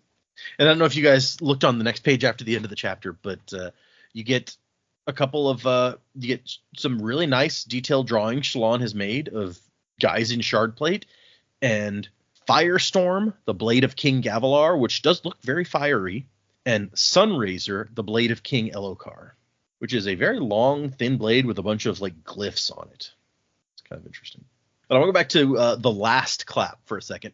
So does it make sense to you guys why that worked in the first place? Thought it was lucky timing. Obviously, I mean, the like way Jamie that said, it's all about timing. But right, the way Zahel made it sound was that because the forms for wielding a shard blade actually make the blade go slower because they want to make sure they're not just like slashing through. To me, it'd be like wielding a lightsaber, right? Like you're gonna go through it. It like you're gonna meet some resistance, but it's not gonna be as much as an actual blade. So I guess Gavilar had somehow like trained himself to predict that kind of swing from a shard blade, knowing how to fight against one, and so he did that. Unless there's a magical reason that it worked. So shard blades can cut through anything, right? But we can tell from clapping your hands on the side at just the right moment, stopping the blade, that you can put pressure on the sides to stop the blade from moving, and it can't cut because you're not hitting the sharp part of the blade, right? Reasonable. I say this because at one point it became a brief but very popular meme in the fandom to talk about if you've seen a knife that is used for cutting cheese, they often have holes in the middle. And that's because when you cut through a big block of cheese, it will exert pressure back on the blade and it can stop it in place. Like you can get it stuck in the block of cheese that you're cutting because of the pressure from both sides pressing in on it. And the hole in the middle kind of helps to stop that from happening. So people are like, well, wait, could a block of cheese stop a shard blade? And then there were jokes about like cheese armor and sure. It became a big thing for a while. As you do, cheese armor. People's brains work in mysterious ways. It's true. Yeah. You get some fun questions in the fandom. People thinking crazy stuff. I had to bring up the question that somebody asked. Somebody goes to Brandon in 2022, would a big block of cheese stop a shard blade? All I can think is how hard it is to cut cheese with a knife, no matter what shape it is, because the cheese forms like suction on the sides of the blade to make it harder to cut. Would that be a problem for a shard blade? And Brandon says, when I first designed shard blades all the way back when, I had in my head an extra like defrictionizing to the shard blade itself and some little bit of magic going on to allow them to actually cut at the level I wanted them to. Because it's not just cheese that would do that. Cutting through stone, even if you have the sharpest thing in the earth, that stone, it doesn't work as easily as it would if you were just extra sharp. So shard blades are magically good at cutting to the point where they would cut through a block of cheese as easily as something else, or a wheel of cheese, or a giant thing of cheese. So, and then somebody goes, well, wait, so based on that answer about the cheese, how did the last clap thing work? And this is like 4 days later, according to this. Somebody's like, so you answered this question on a live stream about the cheese. How did the last clap thing work then? And Brandon goes, okay, I have to admit, since the cheese question was asked, I've been giving it some thought. I'm not sure if it has to be cheese, but any object sufficiently thick but also pliable that it's going to press down on the blade while it's cutting is going to create drag on the blade. And he goes into like a whole thing. He's like, based on my understanding of physics, you'd have to be able to like vaporize a little bit of matter while you're cutting through it in order to like give space for the blade to cut, like a big piece of stone or something. And he goes into more stuff on it, but it was funny to me, like how in depth they got him to think that he's coming back 4 days later and is like, I've been thinking about the cheese thing. And here's my thought on that. So when we got to the description of the last clap, I wanted to share that with you guys. This is far complicated, something I did not think was complicated. Yeah, right? No. And so, like, okay, now we're using the shard blade to cut through, say, someone's arm. there's going to be things they're gonna act on the blade there. Is it different because the arm's alive? Like if the cheese were alive, would it be easier to cut? These are the questions I now have for Brendan. Yeah, see. Oh yeah, if there's like some mold growing in the cheese, does that then like out of it? Need to kill the mold. Yeah. Yeah, we've been told that shard blades just pass through living stuff, like it's not even there, and then like the arm dies or whatever after that. So yeah, I don't know. What a mess. So yes, there's a fun thing to end our read on. Think about cheese. I think we should all take a moment to appreciate how awesome cheese is, just generally. I do love cheese. Yep. I mean, Dak doesn't like cheese, but I like cheese. Oh Cheese my is God. I wasn't gonna say anything, but yep, not a fan. Oh, Dak. Oh, that's a bummer. I love a good cheese. Yeah, I mean, everyone else is welcome to eat it. I just don't particularly like the taste. See, there you go. That's the way you do. Yeah, the only thing I can really have cheese on is a pizza, because then I can't taste the cheese. I was wondering when you said you don't like cheese. I'm like, are you not eating pizza? Like, you poor man. No, I love pizza, but yeah, it's like also mozzarella is not exactly the strongest flavor of cheese, so I can't taste it. I'm being overwhelmed with all the flavors of the other good stuff. Mozzarella is almost more of a texture thing at that point, but got a little flavor. And yet, when I made cottage pie last night, I did not put mozzarella on your part of the cottage pie. I appreciate the effort you go to for me. Oh, But you wouldn't be able to taste it. It would be overwhelmed by the other good stuff. I was thinking about making some cottage pie. I made shepherd's pie a while back, and the kids weren't big fans. But I was like, maybe if we do cottage pie instead of the shepherd's, they would maybe the change in meat will make it okay. Also, I should point out before we move on, if you do look at the drawing with the blades and stuff, there's one little in on the left side. There's a picture of presumably Adolin with like his visor lifted so you can see his face, and underneath it, Shalon has written "sigh." Oh my god. That's awesome. Okay, let's move into predicaments, you guys. We're gonna do just 2 more chapters for next time again. So another. This one's actually a decent amount longer than the 2 chapters we read this time, and actually I quite like this next section of reading. So I hope you guys will. Oh, excuse me. I hope you guys will enjoy it also. But we're reading chapters 45 and 46 for next time, and those chapters are titled. 45 is called Middlefest, and 46 is called Patriots. There we go. Wow. Okay. Middlefest. I don't know. A festival. I feel like that's got to be Middlefest. Yeah, I feel like that's got to be Shalon related in some way. Again, maybe another flashback or something. I don't know. I can't think of anything festive. The Shalon seems to be the only one that has like a positive attitude right now. So Middlefest, Shalon. Let's go for it. Patriots. I feel like that's going to be back to like Kaladin thing. Maybe him dealing with Moash, trying to figure out what they're going to do in that situation. And maybe we get some movement on him, like meeting with Ghostbloods or whoever this organization that he's talking about is. So that's what I'm going to go for on that. On to my bigger predicaments. So I will admit that I may have had, if I'm right, because I don't know that I'm right, but I may have an unfair advantage as far as to what I'm about to predict, because I went to the second annual Dragonsteel Con. When we were at that convention, there was a like booth that was like Hoyd's collection or like something like that, and it was like a little tent where you'd go in and there were all these items. And I tried not to read what the items were because I didn't want to spoil anything, but like Data specifically pointed stuff out to me that's like, hey, this is from this, like stuff we'd already read, right? And so this collector guy, there's also a point in the chapter where Shalon says he looks somewhat familiar. So I think Collector Bro, Moraes or whatever his name is, I think it's actually Hoyd. Oh, okay. Oh. And I'm basing that off of Shalon's statement about him looking familiar, because I feel like almost any time Hoyd shows up, it's you get that somebody's like, this person looked familiar, yada yada yada. Like I feel like that's something that we've seen in several of the different books when he shows up, and so I think that it's him. What he's doing in that role, I don't know. That's the part that I'm confused about. And that's why, like, I think it might give more credence to my theory that the Ghostbloods specifically of Roshar are not the same Ghostbloods. And I don't know who's borrowing from who, right? Like, I don't know if they're using the Merewolf flower symbol.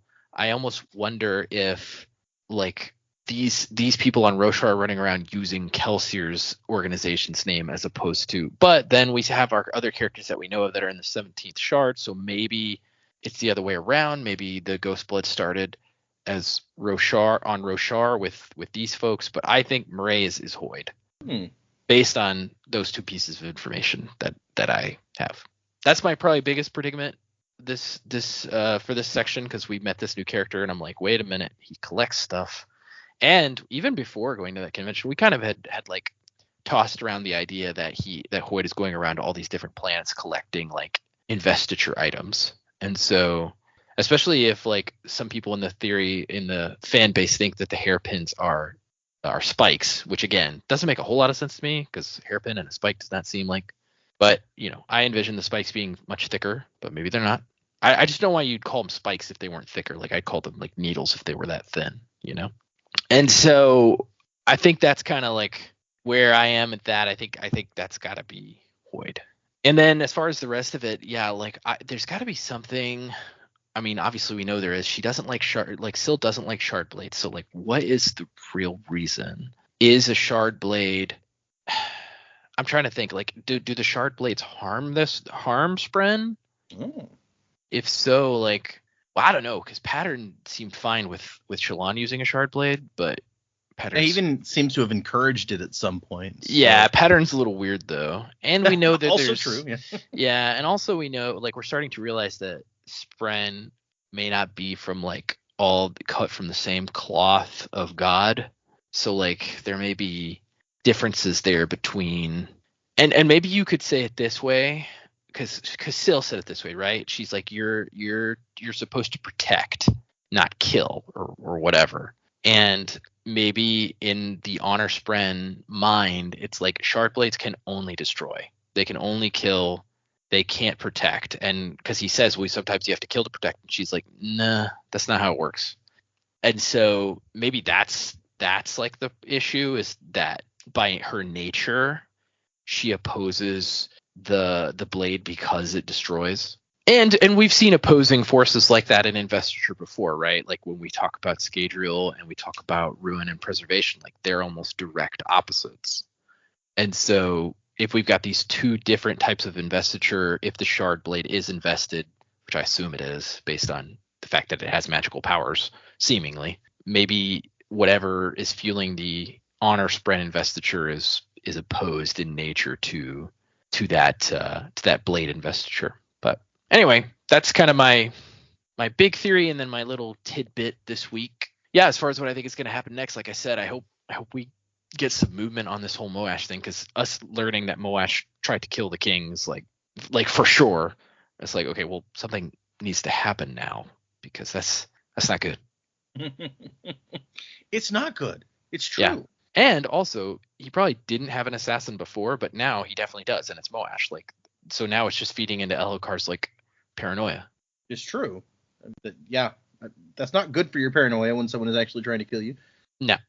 The thought about Mraize is interesting, because we know in the Lost Metal, at least, that Hoyd is, if not like actively antagonistic with the Ghostbloods on Scadrial, they're definitely not buddies. Like there's the scene where Marasai is driving with Moonlight, and they look over and Hoyd's driving the other car, and she's like, I'm not sure these days. I'm not sure if we're watching him or if he's watching us. And so if Mraize was actually Hoyd, then yeah, this would have to be, it seems like, a different sort of organization from the ones happening there. I could 100% see Hoyd stealing Kelsier's symbol just to taunt him. Also true. Yeah, I can see that.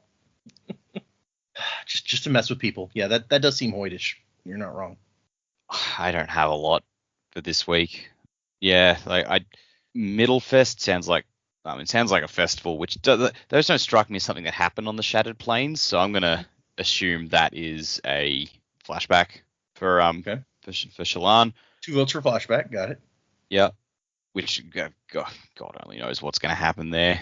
I don't really know where her flashback story is going at this point, so we'll just have to wait and see on that. Patriots, yeah, I don't know. That could be an Adolin chapter dealing with some of the high princes who are just like, oh, we need to abandon Like, talk to your dad, try and talk him out of this bullshit. Because Aelin's realized he doesn't have any friends. So maybe like someone somewhere actually for their own agenda, but they try to be like, hey man, look, we don't want to see you get caught up in this shit. Like you have a bright future. Maybe we could do something with this. So maybe something like that. But I do like Joe's idea as well. It could be Kaladin and Moash. So I do think we need to cut to the heart of that matter pretty quick smart. So we'll see. But yeah, like not really a lot else. I don't know what to make of these Ghostbloods and what their game is. It makes sense to me that Amaram is the one they're hunting because that was the border where Kaladin was fighting to begin with, where he got the shard plate under Amaram's army. That was the Ghostbloods. He seemed to indicate they were the ones attacking. So I wonder what their beef is with Amaram. Again, we don't know too much about Amaram, so I hope that I'm looking forward to seeing Shallan going through and trying to uncover his dirty laundry. Yeah, we'll see. Not a lot this week, sorry. Yeah, I wonder what kind of what is in his manner that they want her to find. They're like, he thinks they're after him, that they tried to kill him. That's who the person with the shard blade that tried to kill him was from the Ghostbloods. But we're told specifically here, Mraize is like, don't hurt him. He belongs to somebody else. Just find out the information. So what information are they looking for? And was it really the Ghostbloods who tried to kill him before? I don't know. Yeah, like his life belongs to another. That could just be like this Thydakar person. It's like, look, Thydakar's got a beef with this guy, so you need to leave him alive, but we need something to just topple his little. He's building up sort of a power base for himself. We need to just nip that off. I mean, yeah, maybe. Okay. Our chapters for next week. Midfest. I don't know. I'd love for all the characters just to have a good day. It would be wonderful for them to just stop and have this Oktoberfest kind of thing. It would be great, but I seriously doubt that's where our story is going. So I really have nothing productive to add to that chapter. And Patriots, yeah, it could be anything really in regards to our army. It could be, I don't know. I really don't have anything. So I'm going to stop talking there. I'm going to go with the Ghostbloods of Roshar being the same Ghostbloods of Scadrial. There's definitely things that could make them different, but I think I would just be a bit annoyed, I think, if they were actually two separate things of Ghostbloods. For people who have read, oh my goodness, the series that we're currently reading, and then if they've read everything that's out and then we go back to Lost Metal, I think I would be annoyed if there's such a heavy focus on the Ghostbloods here to then have a different Ghostbloods. There might be different chapters of the same organization, but I feel like they're too similar, I think, to be different organizations of people. So I'm going to go with they're the same. Okay. In terms of what's coming up, I mean, we're fairly new into a new part of the book. I think we've got a lot of ground to cover before we get to anything really massive happening for our characters. I am excited to learn more about what Shallan's up to. I just feel like her character's having a bit of a fun journey at the moment, and I enjoy reading her character on page, so that will be cool. I think the biggest challenge, she's got to figure out a way to sort of integrate with all the characters that we've already got, but then following up her research and all that sort of stuff. Not to mention this mess she's now got herself in, even though Tim's no longer around. We want more information on Amaram, so it's not probably a direction I would have seen us going, but if she could get in there and find some information, that could be really cool. Perhaps she finds things out and is sort of double agent, report to the Ghostbloods and report to Dalinar. I don't know. Depends on what she finds out. In terms of what they're looking for, I have no idea what that could possibly be at this point. Yeah, I don't really have anything crazy to predict either. Just sort of enjoying where people's stories. I'm loving having all the characters together. Finally, we didn't really get any Dalinar or Navani this time around, so it'd be good to see what they're up to. And of course, we are on the countdown to the supposed assassination or whatever's coming as well. So keeping that all in the back of mind. I have a feeling that that's probably the end of the book rather than midway through the book, but we've got some time still to go with that. We're approaching midway here. Let's see. We are 47% at the end of this chapter. So I may as well just say because as with all the Stormlight books, this is like 2 books, like part 1 and part 2 for us. Yeah. And the last chapter of part 1, I looked it up, was 51. Okay, that's interesting. That is real near, like, just the end of this part of the book. We're in part 3. The end of part 3 is chapter 58. So it's interesting to me they didn't try to like make it all the way. Now I got to look at the end of 51 and see if there's like a epic moment there. He did he did the same thing with Way of Kings though. He cut it off in the middle of a part, but it was right when Shallan stole Yasna's Soulcaster. Yeah. So we're all just like, oh yeah, that's a hell of a moment. He didn't release them in part 1, part 2, did he? No. It would have, both parts would have come out at the same time. There was just okay. For the UK editions, it's just like a matter of, it's such a huge book to print that they sheer size, yeah. Okay, the end of 51 is not a bad place, I suppose, to split that up.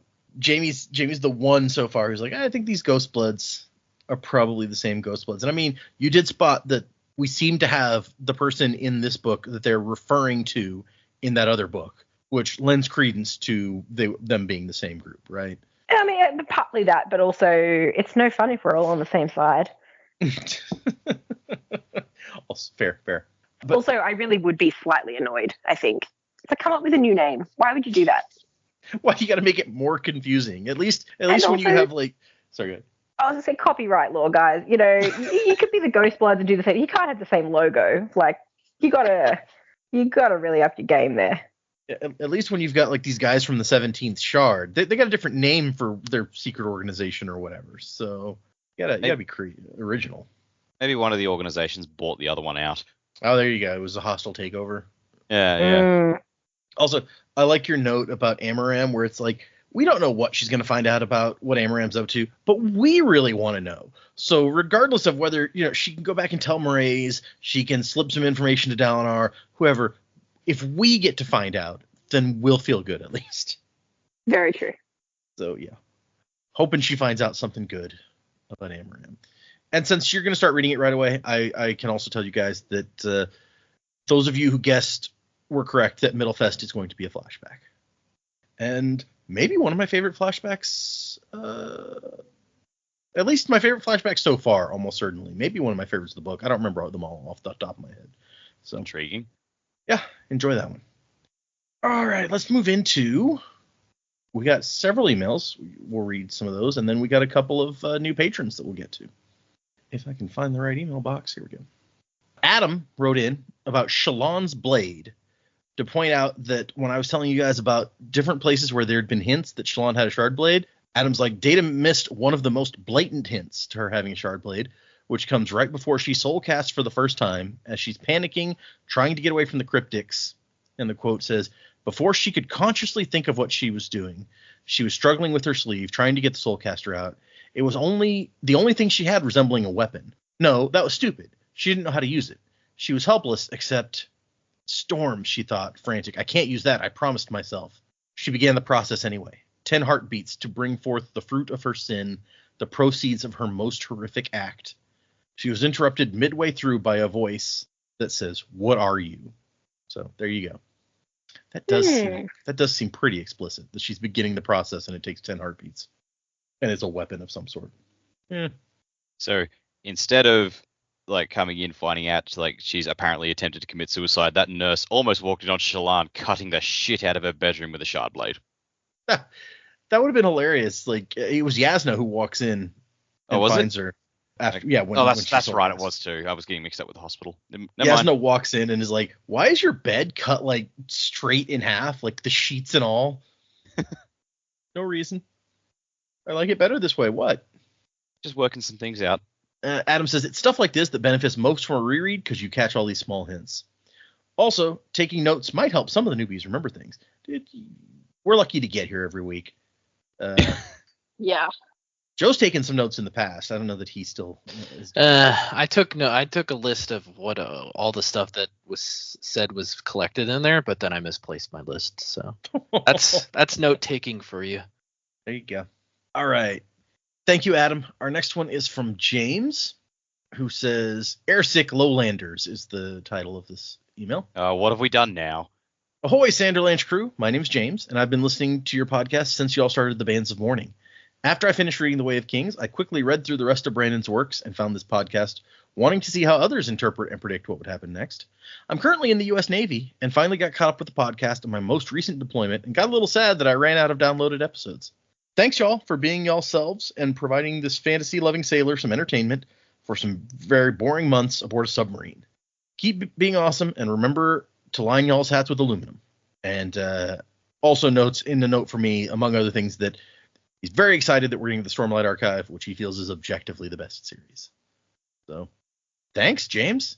Man, people listening to the podcast on a submarine, you got to download all the episodes before you go out. That's crazy. I wonder, like, how many you just fill up like a whole thing with various podcasts to listen to.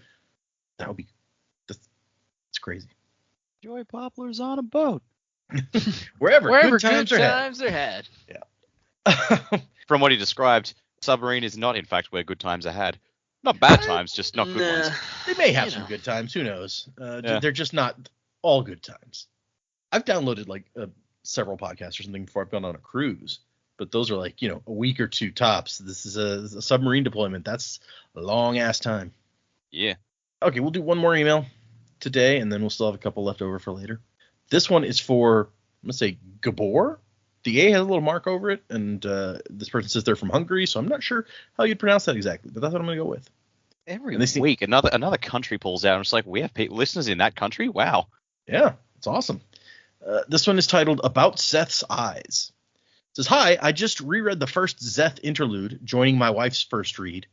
There is a mention about his eyes. It says, the moment he summoned his blade, his eyes would turn from dark green to pale, almost glowing sapphire, a unique effect of his particular weapon. Anyways, greeting from Hungary, Gabor. Okay. Yeah. We have been told that his weapon is weird and different somehow, and apparently that is part of the difference. Interesting. And I'd completely forgotten that little bit, so I'm really glad that our friend wrote in. Yeah. I mean, honestly, like, that was, the first Szeth interlude back in Way of Kings, so that's... Long time. Well, yeah, we'd have to be, like, at least a year ago by now, because... And that's the thing that makes it difficult to remember all the little details, especially in the Stormlight Archive. We're reading them so slowly, and these are long-ass books. It takes us half a year or more just to get through one of these suckers, so we're gonna forget stuff. The first Szeth interlude would have been our episode 170, November 6th, 2023. So almost a year. Yeah. Not quite. Look how far we've come. A book and a half in a year's time. And some change. We got a couple minutes left for that. All right. I'll save the other emails we have for a little bit. So thank you guys for emailing. Those were some good ones. Mainly pointing out things that I had missed when trying to recall things for you guys. So I appreciate that. I do my best to remember all the stuff, and I've read these books several times, and even I can't immediately pick out, every little bit that is relevant. So I appreciate the help. If anyone would like to send us an email, the address is thesanderlanche@gmail.com. You can find us on Instagram and X, and I actually just opened us an account on this new thing that I've already forgotten what it's called, because that was yesterday. A thing that is growing in popularity called Blue Sky, which is basically Twitter, but not owned by Elon Musk. So better. Interesting. Anyway, I saw it in the news that it had already been growing in popularity, but then like Brazil banned Twitter, and so like millions of Brazilian Twitter users went over to Blue Sky or something. So I say millions, I don't remember the numbers, but a bunch. So I was like, oh, you know what? We'll open an account there too. Why not? So find us there. Follow us on Blue Sky if you want, as the Sanderlanche. Or you can find us on Patreon, where I have been reading Dragonsteel Prime and the preview chapters from Wind and Truth, and posting my thoughts on those as I read them for the first time. So if you're interested, you can sign up for our Patreon, like a couple of folks did this last week. We have 2 new patrons, at the Ska level, both of them. The first one is, I'm going to spell this one, capital N, lowercase I, so like Ni, like the Knights of Ni, and then capital Y, lowercase ETI, so Yeti. Ni Yeti is what I'm getting out of this. And they've acted at the Ska level, as I said. Okay. So for the first one, you can be an archivist, because I do love Sazed and all his archiviness. I mean, I know he was a full ferochemist, but he loved that archiving. Sazed did. Yeah. Catherine with a K is our other new Ska level. Catherine with a K, you're the pinnacle. You store Electrum. You store Electrum? And yep. A pocket full of Electrum. I don't remember what Electrum does. Hold on. Oh, man, the pinnacle is also the name of King Elokar's palace. So when I tried to look it up, that's what it took me to. Determination. You're storing determination. It's neat. Yeah. I like the idea that you're just like completely apathetic while you're storing. You're just like, whatever. And then later you're like, I'm extra determined now. I am going to get through this work meeting. It's like Ritalin. So thank you, new patrons. I hope you guys are enjoying my ramblings, which is most of what's on the Patreon is me rambling. I'm not gonna say incoherently. I feel like I'm a step above incoherent, but you can judge for yourselves. So thank you everyone for emailing, helping inspire discussion. For patrons, you guys are awesome, and for everyone out there just listening, just showing up week after week, or even if this is your first time, I would recommend going back and starting on an earlier episode if it's your first time. But you're already at the end of this one, so I guess you do you. But thank you everyone for listening. Remember, 2 chapters, that was 45 and 46 for next time if you're following along. Music by Miracle of Sound, and Wuzzing to the Time of Next. Cola, P.S. Fashion. Crabs a hole. You forgot your name. Don't let your spirit fade away. Amnesia, you've been through such pain. You're growing stronger every day. Amnesia.